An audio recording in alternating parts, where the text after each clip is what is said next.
Hey, how's it going? This is your daily sweet talk for September 20th, 2023.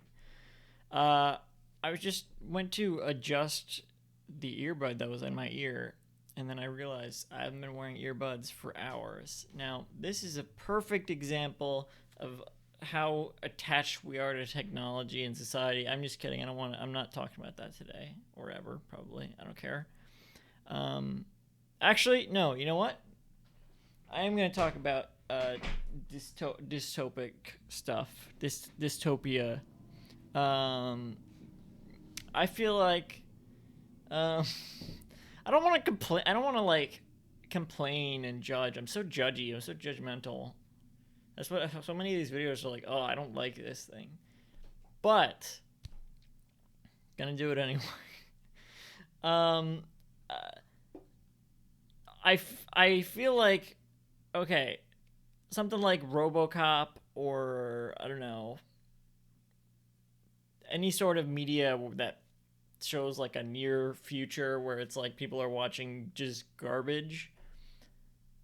Obviously, we these are always exaggerated, and we're never gonna be in the reality of one of these things. Even though people will be like, "Oh, this is actual reality now." It's like it's you're exaggerating. It's not. But if someone said that about the media in those movies specifically, like the fake media people make in uh, like RoboCop or whatever, anything like that. I can't think of another one off the top of my head. We're kind of there. There's still, but media is always, I think, no matter what. I don't care how dystopic we get.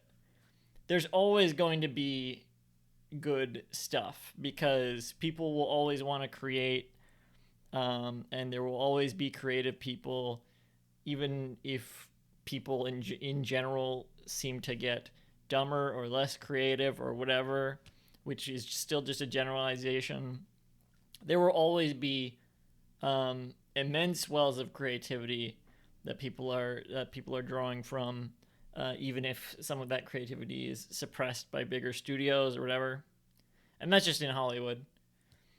But I do think there's a lot more content these days that fits that sort of um, something that's in like RoboCop or whatever. I can't think of another one. I'm sure there are other examples I can give.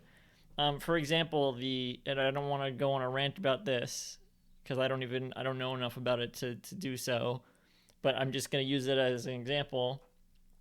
Those NPC TikTok streams, basically TikTok in general. A lot of stuff on TikTok is very much like this, and it didn't start with TikTok. That specific trend is pretty TikTok oriented, and TikTok's like stranglehold on culture is also pretty. I don't know why the camera keeps.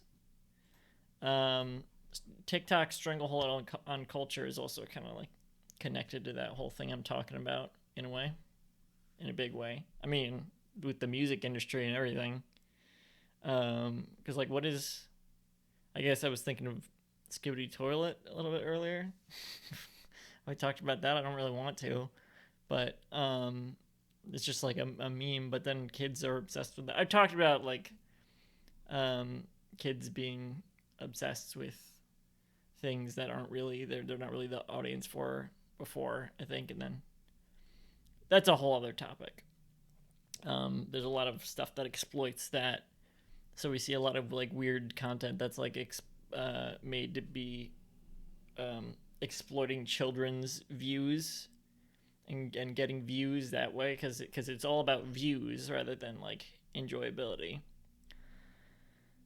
Which is I guess with the NBC TikTok streams as well because it's like I don't know. I'm not analyzing this. This is a very what I'm saying here is just supposed to be a very straightforward